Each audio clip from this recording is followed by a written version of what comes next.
السلام ورحمة الله. بسم الله الرحمن الرحيم وبه نستعين والصلاة والسلام على سيدنا محمد وعلى آله وأصحابه أجمعين الطيبين الطاهرين، أما بعد. قال الله تبارك وتعالى في كلامه المجيد والفرقان الحميد: أعوذ بالله من الشيطان الرجيم، بسم الله الرحمن الرحيم. يا أيها الناس اتقوا ربكم إن زلزلة الساعة شيء عظيم يوم ترونها تذهل كل مرضعة عما أرضعت وتضع كل ذات حمل حملها وترى الناس سكارى وما هم بسكارى ولكن عذاب الله شديد. وقال تعالى: إذا السماء انفطرت وإذا الكواكب انتثرت وإذا البحار فجرت وإذا القبور بعثرت علمت نفس ما قدمت وأخرت. صدق اللہ العظیم. بزرگان محترم اور برادران اسلام،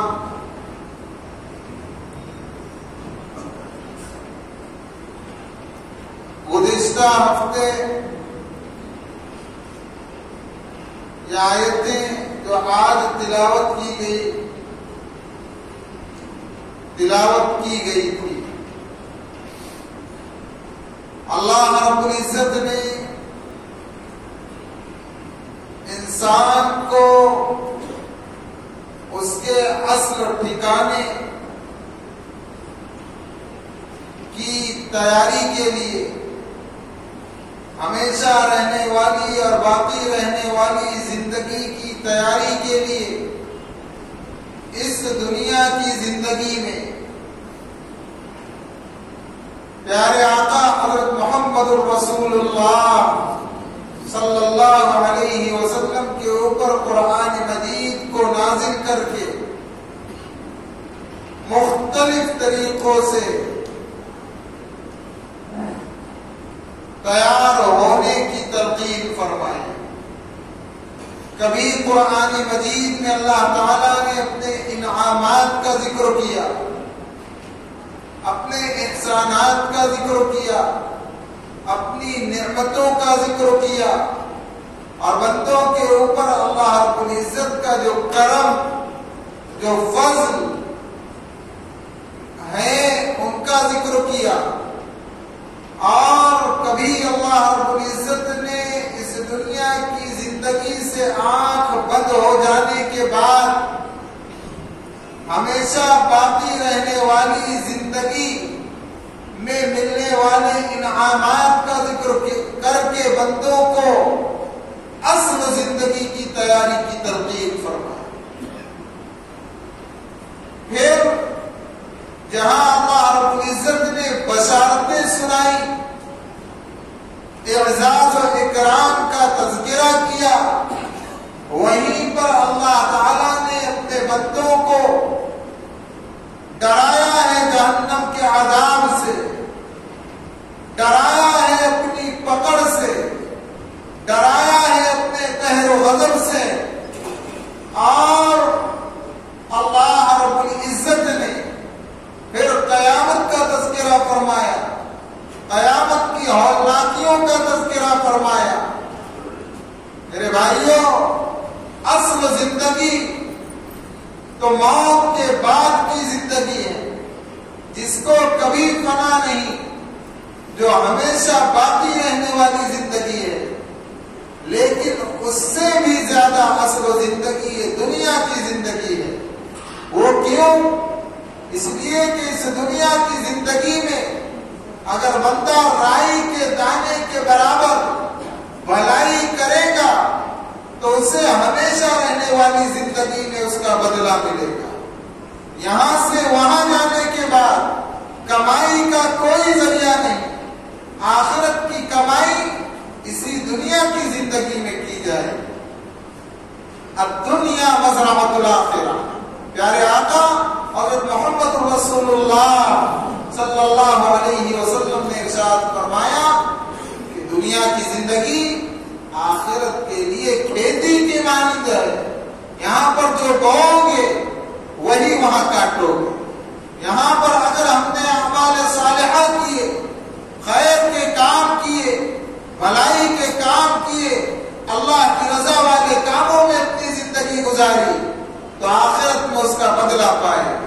قرآن مجید میں اللہ فرماتے ہیں فَمَن يَعْمَلْ مِثْقَالَ ذَرَّةٍ خَيْرًا يَرَهُ وَمَن يَعْمَلْ مِثْقَالَ ذَرَّةٍ شَرًّا يَرَهُ. کہ جو بندہ رائی کے دانے کے برابر، ایک ذرے کے برابر بھلا کام اس دنیا کی زندگی میں کرے گا وہ اس کو دیکھ لے گا، وہ اس کو پالے گا. اور جو بندہ اس دنیا کے اندر شر کا کام کرے گا چاہے وہ ذرے کے برابر ہو وہ اس کا بھی بدلہ دیکھ لے گا. اور اللہ فرماتے ہیں ان اللہ لا یظلم مثقال ذرہ. اللہ تعالی وہ ہستی کا نام ہے، اللہ تعالیٰ اس ذات کا نام ہے کہ جو کسی پر ایک ذرے کے برابر بھی ظلم نہیں کرتا. اور روز محشر اللہ کا اعلان ہوگا ما يبدل القول لدي وما انا بظلام للعبید. يوم نقول لجهنم هل امتلأت وتقول هل من مزید. کیا ہمارے قول میں بدل نہیں آنے والا؟ ہم نے جو کہہ دیا وہ ہو کر رہے گا. اللہ نے کہا کہ اگر کوئی آدمی اس دنیا کی زندگی میں ہمیں ناراض کر کے اس دنیا سے رخصت ہوگا اس کی وہاں پکڑ ہوگی. اللہ اپنے بندوں پر ظلم کرنے والے نہیں. اور روز محشر اللہ اعلان کریں گے کیا جہنم، کیا تیری پیاس بجھ گئی، کیا تو بھر گئی؟ وہ کہیں گے حل من مزید، کیا اور بھی ہے؟ اللہ نے جہنم کا پیٹ اتنا بڑا رکھا. تو میرے بھائیوں اس دنیا کی فانی زندگی اور یہ ظاہری زینت کے اندر پڑھ کر ہم اپنے اصل زندگی سے غافل ہو گئے. اللہ تعالیٰ نے مختلف طریقوں سے ڈرایا اور مختلف مقامات پر قرآن مجید میں قیامت کے مناظر کو مختلف طریقوں سے کھینچا. سورہ حج میں اللہ فرماتے ہیں یا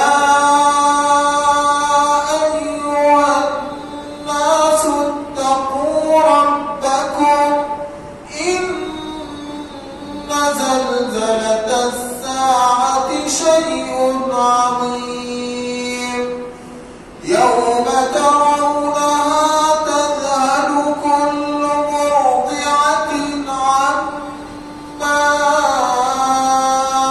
أرضعت وتضع كل ذات حمل حملها وترى الناس سكارى وما هم بسكارى ولكن عذاب الله شديد. اے لوگوں اپنے پروردگار سے ڈرو. ان زلزلة الساعة شيء عظيم. بے شک قیامت کا بہت چال بہت بڑی چیز ہے. یعنی عظیم کا لفظ اللہ نے خود استعمال کیا. اللہ کے یہاں کیا ہے کہ کوئی شخص رائی کے دانے کے برابر اس دنیا سے ایمان کو بچا کر لے جائیں، تو پیارے آقا حضرت محمد الرسول اللہ صلی اللہ علیہ وسلم نے ارشاد فرمایا کہ اللہ تعالیٰ اسے اس دنیا سے 10 گنا بڑی جنت عطا فرمائے، ایک رائی کے دانے کے برابر ایمان بچا کر لے جانے والا۔ تو دنیا کی کوئی قدر و منزلت اللہ کی یہاں نہیں ہے، لیکن وہ اللہ جو اتنی وسعت والے ہیں، اتنی فراخی والے ہیں، جن کا قلب اتنا وسیع ہے، وہ اللہ فرما رہے ہیں ان زلزلۃ الساعۃ شیء عظیم، بے شک قیامت کا پہنچان بہت عظیم چیز ہے۔ اللہ جسے عظیم کہے وہ کس قدر خوفناک ہو، وہ کس قدر دردناک ہوگی، وہ کس قدر ڈراؤنی اور حیبتناک ہوگی۔ پھر اللہ نے آگے منظر کھینچا، یوم ترونها تذہل کل مرضعۃ عما ارضعت، جس دن اس کو تو دیکھے گا، جس کو جس کے عظیم اور بڑے خوفناک ہونے کے بارے میں اللہ نے اشارہ کیا کہ حشر کے دن کو، قیامت کے دن کو تو دیکھے گا کہ بھول جائے گی کل مرضعۃ عما ارضعت، اور دودھ پلانے والی اپنے دودھ پلائے کو۔ اللہ نے مثال دی ماں اور بچے کی کہ ماں وہ ہستی ہے جو خود گیلے میں سوتی ہے اور اپنی اولاد کو سوکھے میں سلاتی ہے۔ ایک بڑی ہستی کے پاس مقدمہ پیش ہوا کہ ایک بچے کے بارے میں 2 عورتوں نے دعویٰ کیا کہ یہ بچہ میرا ہے، دوسری نے کہا میرا ہے۔ فیصلہ کرنے والے نے فیصلہ کرتے ہوئے کہا کہ ٹھیک ہے، تم لوگ جھگڑو نہیں، میں ابھی اس بچے کے 2 ٹکڑے کر دیتا ہوں، آدھا تم لے کر جاؤ، آدھا تم لے کر جاؤ۔ تو جو اصل ماں تھی، جب اس نے خنجر کو دیکھا تو وہ تڑپ اٹھی اور اس نے کہا کہ نہیں، یہ بچہ اسی کو دے دو، کیونکہ اصل ماں تھی، اس کے ممتا جاگ گئی اور اس نے کہا کہ میرا بچہ تو محفوظ رہے۔ وہ قاضی نے بچہ اصل ماں کے حوالے کر، اور اللہ کے نبی علیہ السلام فرما رہے ہیں انی لأجد ریح الرحمن من جانب الیمن، کہ رحمان کی بو، رحمان کے تعلق کی بو، رحمان کی محبت کی بو، رحمان سے نسبت کی بو، رحمان سے معرفت کی بو میں یمن سے سونگ رہا۔ آس پاس ابو بکر، عمر، عثمان، علی، طلحہ و زبیر، سعد و سعید جیسے صحابہ اکرام رضوان اللہ علیہم اجمعین موجود ہیں، لیکن یمن کی طرف اشارہ کر رہے ہیں۔ صحابہ نے پوچھا، کہا کہ میرا ایک امتی ہے جس سے اللہ بہت محبت کرتے ہیں اور وہ بھی اللہ سے محبت کرتا ہے، اور اللہ تعالیٰ نے میرے اس امتی کو یہ مقام دیا ہے صرف اس کی ماں کی خدمت کی وجہ سے، اور اس کا نام اویس قرنی رحمت اللہ ہے۔ تو ماں اور اولاد کا ایک عجیب رشتہ ہوتا ہے۔ یہ الگ بات ہے کہ ماحول کے اثر میں اور فتنہ و فساد کے ماحول نے آج اولاد کے دلوں سے ماں باپ کی عظمت نکالی۔ الجنت تحت اقدام الامہات، جنت ماؤں کے قدموں کے نیچے۔ دیکھیے یہاں نماز، زکات، روزہ، حج، کسی چیز کا تذکرہ نہیں ہوا۔ اللہ کے حبیب علیہ السلام نے کہا ماں کے قدموں کے نیچے جنت ہے، ماں کی خدمت کر لو جنت پا جاؤ۔ باپ جنت کا دروازہ ہے، باپ کی خدمت کر لو جنت پا جاؤ گے۔ لیکن حالات یہ ہے، چند دنوں پہلے ایک معاملہ آیا کہ باپ آیا میرے پاس اور آ کر کے جیب میں سے کاغذ کی پڑیا نکالی، جب کھولی تو اس میں 2-3 دانت رکھے ہوئے، دانت، اور رونے لگا۔ میں نے کہا بھائی کیا بات ہے؟ کہا مفتی صاحب میرا بچہ ہے اس نے پھیڑ مار دیا مجھے. کہ جن رشتوں کی اور جن ہستیوں کی مثال اللہ قرآن مجید میں دے رہے ہیں، آج ہم نے اس برائی کے ماحول میں پنپ کر کے ان رشتوں کو پامال کر.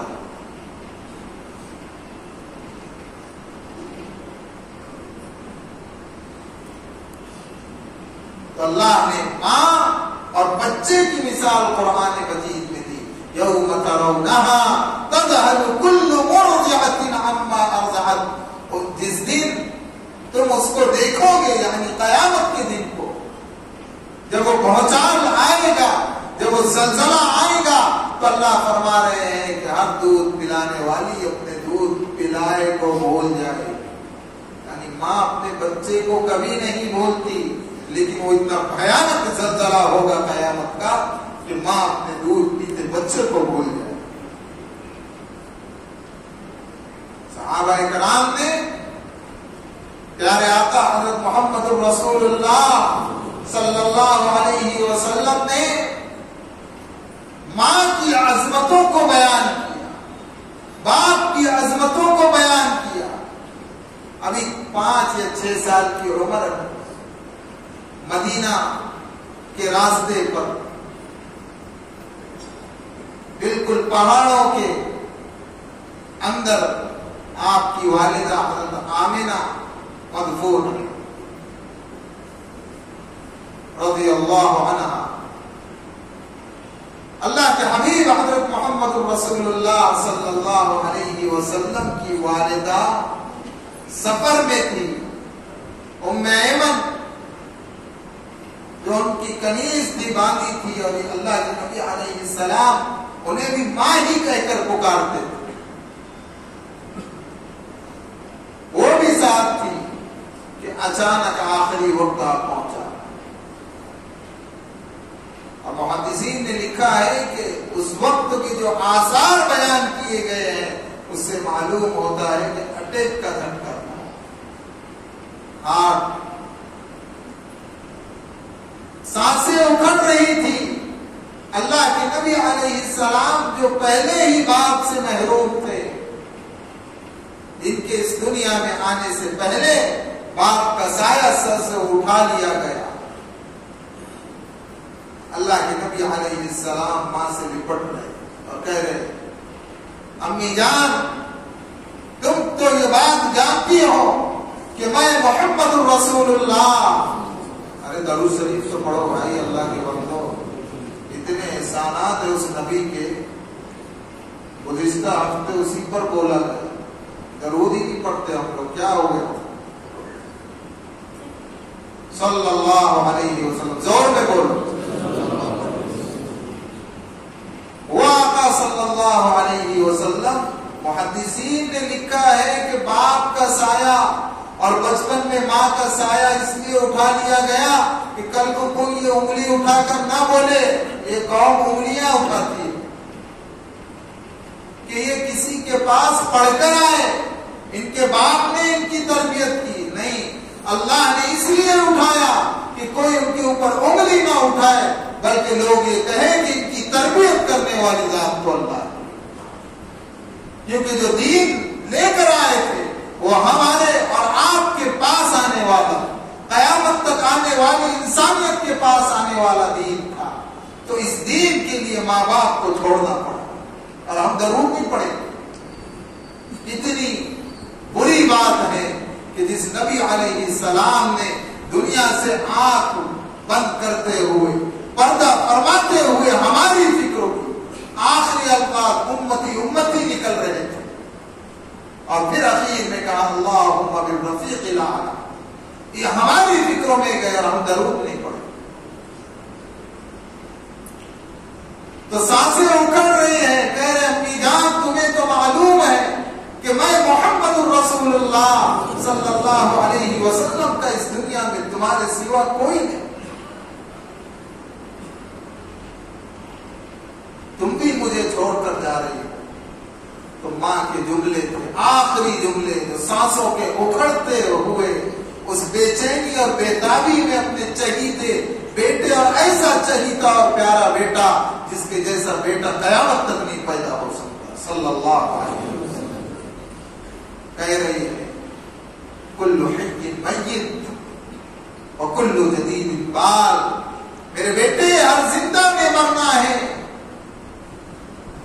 اور ہر بقا کو فنا ہے، لیکن میں یہ بات کہتے جاتی ہوں کہ میں نے تمہارے اندر وہ عجائبات دیکھے ہیں اور اللہ کی جانب سے وہ معجزات تمہارے اندر دیکھے ہیں کہ مجھے لگتا ہے کہ ایک وقت آئے گا اللہ تعالیٰ تمہارے ذریعے سے اس پورے عالم کو چمکائے گا، پاک کرے گا اور رخصت ہوگی۔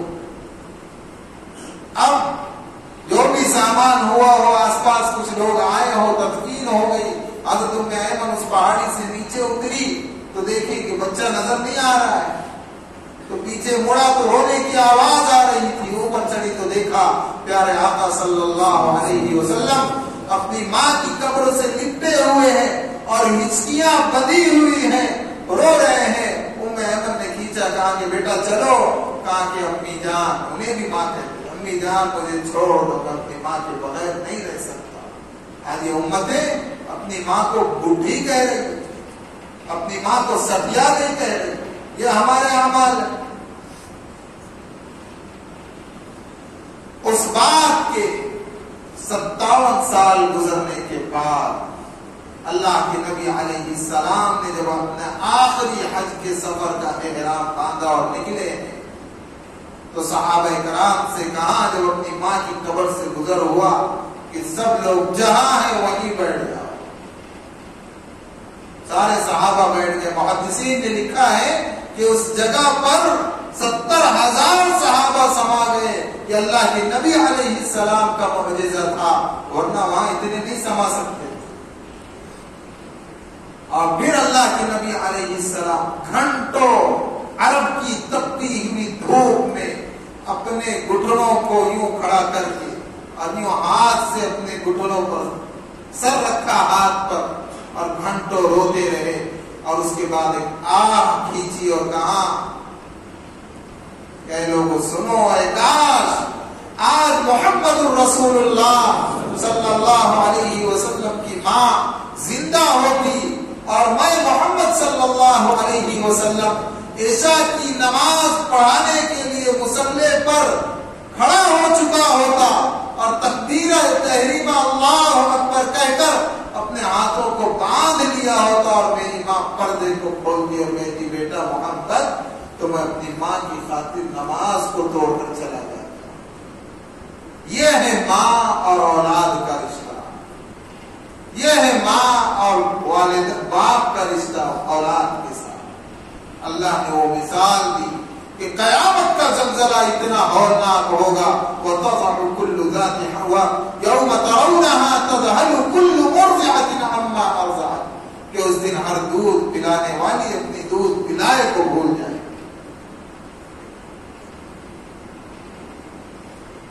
وَتَضَعُ كُلُّ ذَاتِ حَمْلٍ حَمْلَهَا، اور ہر حمل والی اپنے حمل کو گرا دے، یعنی ماں کے پیٹ میں جو بچہ ہے وہ گر جائے گا اس کے خوف سے۔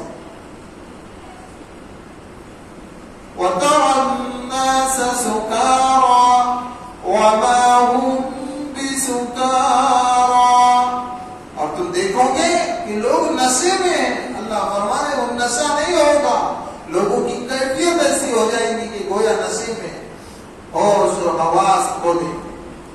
وَلَكِنَّ عَذَابَ اللَّهِ شَدِيدٌ، بلکہ وہ اللہ کی سخت پکڑ ہوگی، اللہ کا سخت عذاب ہوگا جب اللہ قیامت قائم کرے۔ اور پھر سورہ انفطار میں اللہ نے فرمایا اِذَا السَّمَاءُ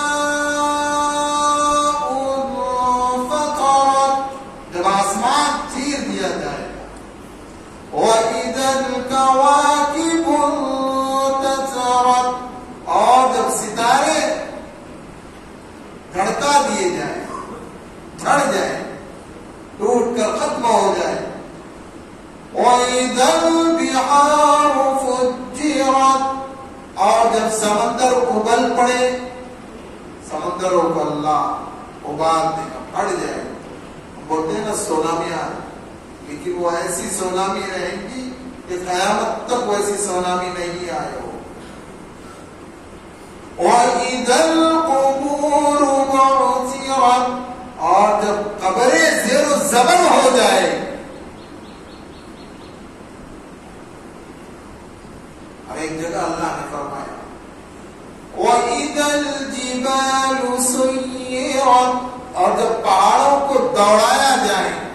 ایک ہوتا ہے چلنا اور ایک ہوتا ہے چلایا جانا، اسپیڈ. اب کوثر باغ میں جو ہے اوپر سے جب پہاڑ آیا چلتے ہوئے تو سب گئے. تو اللہ کہہ رہے کہ روئی کے کانوں کی طرح پہاڑ ٹکرائیں گے ادھر سے، ہوائیں چلے گی. حضرت اسرافیل سور بھونکیں گے، پہلے ایک سریلی آواز آئے گی، لوگ اپنے گھروں سے باہر نکلیں گے کہ کتنی اچھی آواز. لیکن قیامت ان لوگوں پر قائم ہوں گی جن کے دلوں میں ایک رتی کے برابر بھی ایمان نہیں ہوگا. لوگ کلمہ پڑھیں گے اور کہیں گے ہم کو نہیں معلوم کیا ہمارے باپ دادا پڑھتے. یہ جہالت عام ہونے والی. پھر اللہ فرماتے ہیں کہ لوگ جب سور پھونکا جائے گا، وَإِذَا الْجِبَالُ سُيِّرَتْ، اور پہاڑوں کو چلایا جائے، وہ آواز حضرت اسرافیل کی سریلی ہوگی لیکن آہستہ آہستہ بھیانک ہونا شروع ہو جائے. اس سے لوگوں کے کان کے پردے پھٹ جائیں.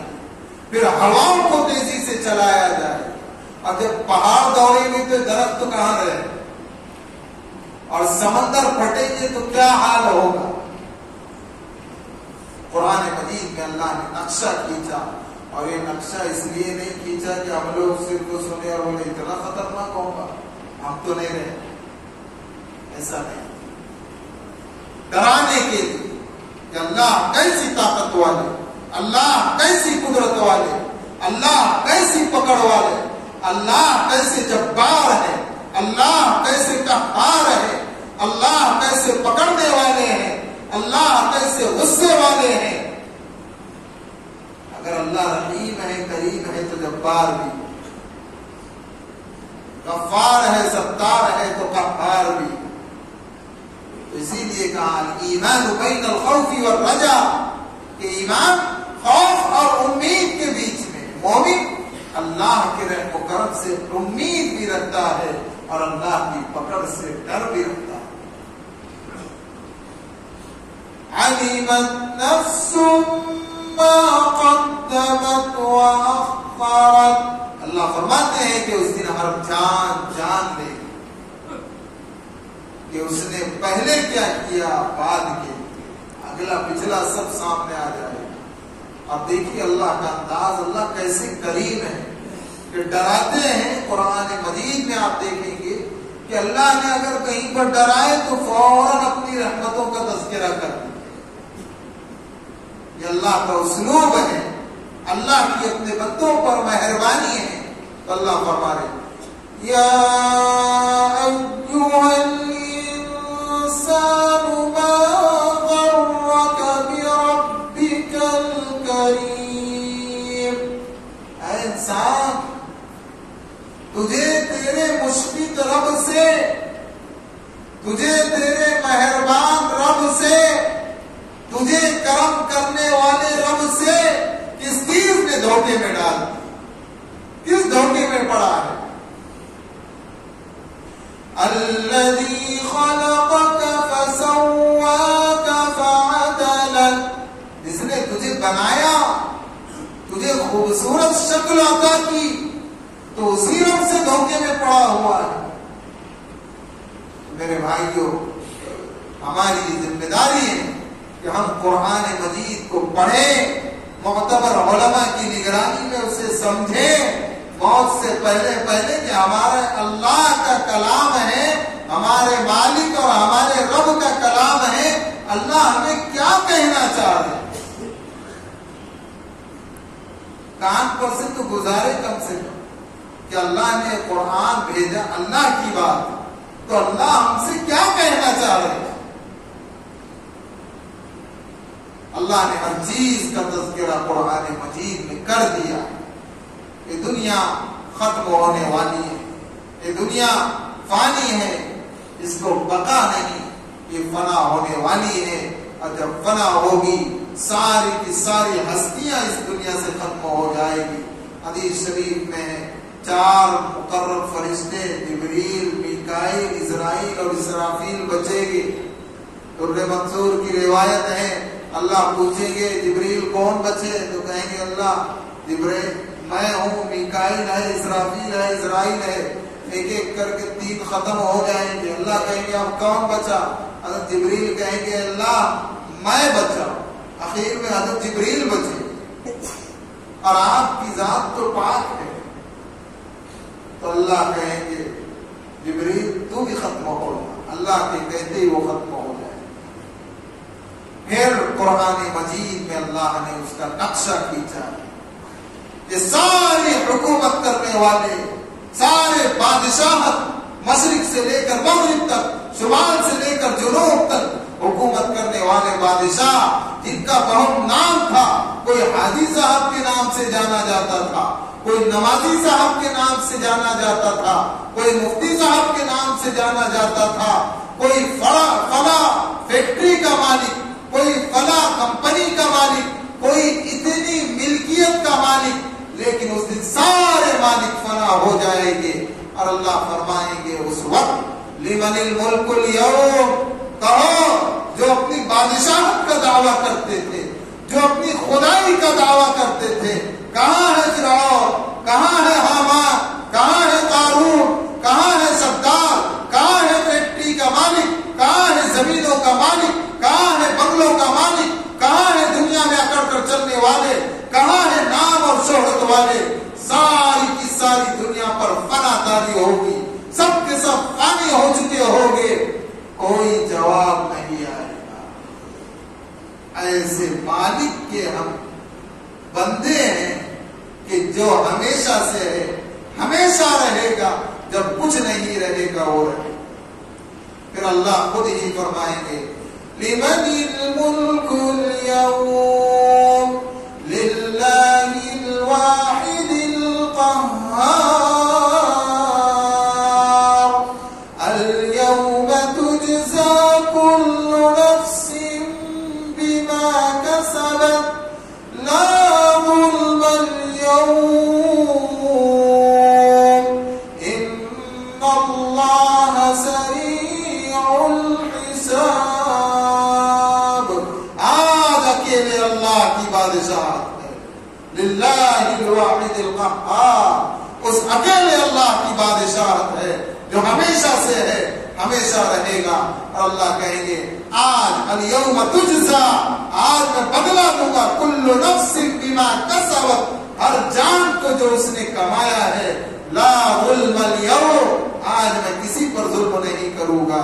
ان اللہ سریع الحساب، بے شک اللہ بڑی تیزی سے حساب لینے والے. دیکھیے کتنی کھلی آیتیں بیان ہوئی ہے. بھائی مفتی صاحب آپ بولتے تو سمجھ میں آتا، ہم اپنا اپنا پڑھے تو اتنا سمجھتا نہیں، اوپر سے جاتا. لیکن کم سے کم اللہ کا فضل ہے یہاں تک تو پہنچے کہ سمجھتا نہیں اب آ کر پوچھے. میرے بھائیوں، ہر بندے کو یہ چاہیے کہ وہ موت سے پہلے پہلے قرآن مجید کو سمجھے کہ میرا مالک مجھ سے کیا کہنا چاہتا ہے. میرے مالک نے اتنی بڑی کتاب اپنے نبی علیہ السلام پر نازل کی، ان کے ذریعے سے ہم تک پہنچائی. ہم معتبر علماء کی نگرانی میں سمجھے، ایک ایک چیز کھول کر اللہ نے بیان کر دی ہے.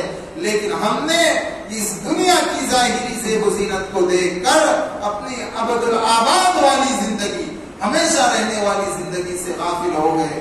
دھوکہ دہی، فریب دہی، نمازوں کا چھوڑنا، زکات کو روکنا، حج فرض ہونے کے بعد حج نہیں کرنا، فضول خرچی کرنا، شادی بیاہ میں فضول خرچی کرنا، اللہ اور اس کے رسول علیہ السلام کی سنتوں اور احکامات کی تابعداری کرنا. اب میں بولتا ہوں بھائی فضول خرچی نہ کی جائے، تو کسی پر تانا مقصود نہیں ہے، لیکن اصلاح ہو جائے. ایک صاحب کے ساتھ گیا میں گاڑی میں بیٹھ کر، تو دیکھا کہ شادی کا ماحول ہے، عورتیں مرد سب مکس ہے. تو صاحب کہنے لگے کہ مفتی صاحب تھوڑا دنیا کے حساب سے چلنا چاہیے، تانے نہیں دینا چاہیے. انہوں نے مجھ کو اشارہ دیا کہ آپ جمعہ میں بولتے ہیں، لیکن دنیا کا مطلب کیا کہ شریعت جو اللہ کہہ رہے ہیں وہ بھی نہ بولے. کیا اشارہ دی؟ دنیا کے حساب سے چلنا چاہیے، تانے نہیں دینا چاہیے. تانے نہیں دے رہا ہوں بھائی، اسی میں ہماری جنت اور جہنم پوشیدہ ہے، اسی میں ہماری دنیا اور آخرت کی کامیابی پوشیدہ ہے. لیکن مفتی صاحب آپ لاکھ بیان کرو، آپ سے بھاری بھاری بیان سنے، ہم سنتے رہتے ہیں، لیکن دنیا کے حساب سے چلنا پڑتا ہے. آپ چاہے تو احتیاط کرو، آپ مت آؤ، گھر پہ ٹفن پہنچ جائے. لیکن قرآن مجید میں اللہ نے ایک ایک چیز کھول کر بیان کی ہے. اللہ اس امت کو صحیح سمجھ عطا فرمائے، اللہ ہم سبوں کو صحیح سمجھ عطا فرمائے. کہنے والا بھی محتاج، سننے والے بھی محتاج. وہ ایسی بارگاہ ہے، اللہ وہ ذات والی شخصیت ہے کہ اگر وہ پکڑنے پر آ جائے تو بڑے سے بڑا متقی بھی نہیں بچ سکتا. جب پیارے آقا علیہ الصلوۃ والسلام نے حدیث بیان کی، ماں عائشہ صدیقہ رضی اللہ عنہا موجود تھی. انہوں نے کہا هل انت یا رسول اللہ، اللہ کے حبیب علیہ السلام، کیا آپ بھی اللہ کے فضلوں کے بغیر جنت میں نہیں جا سکتے؟ اللہ کے نبی علیہ السلام نے فرمایا بلا یا عائشہ، عائشہ بے شک اللہ کے فضلوں کے بغیر میں بھی جنت میں نہیں جا سکتا. بڑے بڑے انبیاء نفسی نفسی کر رہے ہوگے روز محشر، تو ہم اور آپ اس کھیت کی مولی ہیں، لیکن ہم سب اس اللہ کے رحم و کرم سے امیدوار ہیں کہ اللہ اس دنیا کی زندگی میں ہمیں اپنی مرضیات کے مطابق چلائے گا. ہم تو کمزور ہیں، ہم سے گناہ ہو جاتے ہیں، وہی اللہ ہمیں صحیح راستے پر لائے گا. ہماری ہوگی کوشش، ہماری ہوگی دعائیں کہ وہ صحیح راستے پر لائے، اور وہی اللہ روز محشر کی رسوائی سے بچائے گا. میرے بھائیوں، اس دنیا کی زندگی میں تو اللہ نے ہمارے اوپر پردہ ڈال دیا ہے. گالی بک دو، کسی کو خبر نہیں. چوری کر لو، کسی کو خبر نہیں. زنا کر لو، کسی کو خبر نہیں. لیکن روز محشر سب اوپن ہو جائے گا. جب تلیں گے عمل سب کے میزان پر، جب تلیں گے عمل سب کے میزان پر، تب کھلے گا کہ کھوٹا کھرا کون ہے، کون مقبول ہے، کون مردود ہے، کون مقبول ہے، کون مردود ہے.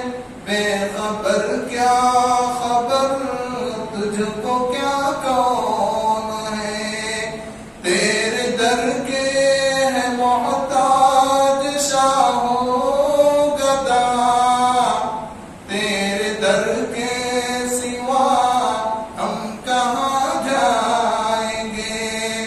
سب کا داتا ہے تو، سب کو دیتا ہے تو، تیرے بندوں کا تیرے سوا کون ہے.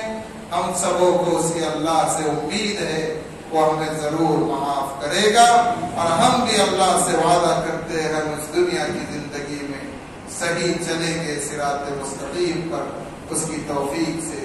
وآخر دعوانا ان الحمد للہ رب العالمین.